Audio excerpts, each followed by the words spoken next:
Norway's Deputy Foreign Minister Andreas Motzfeldt spoke to WION along the sidelines of the second CII India-Nordic-Baltic Business Conclave in New Delhi, highlighted his country's position on the situation in West Asia and Europe, and as the Israel-Hamas war and Russia-Ukraine war continues to rage on. Listen in to an excerpt of the interview. On the global geopolitics, there are several conflicts which are happening. One is, of course, in Europe, the Ukraine conflict. Another in the West Asian region. What's your country's chance on these conflicts?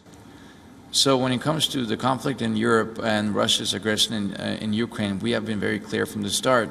We consider what Russia has done to be a violation of international law, to be a violation of the UN Charter, and we've been very clear in stating unequivocally that Russia needs to withdraw from the territories that it has tried to annex, and that Ukraine has, under international law, a right to maintain its sovereignty.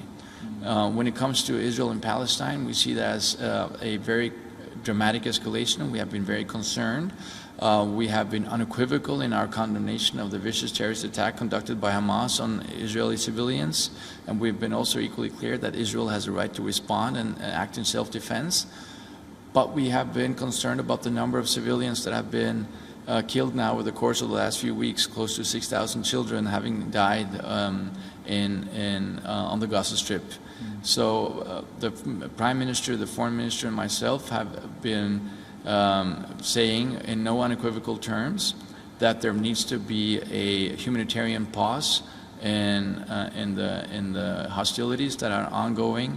We're glad to see the recent developments now in terms of hostages being released, and that some humanitarian aid has been allowed in, and we want to see that continue. But our overall message is perhaps that there needs to be now a sustainable resolution to this conflict. There needs to be a two-state solution which provides Israel with security and which provides the Palestinians with statehood. And that's something that we're determined to try to facilitate, and we're working with our Israeli colleagues and friends and our Palestinian colleagues and friends, and of course other partners in the region, as well as the United States and the EU and others, in order to try to facilitate that.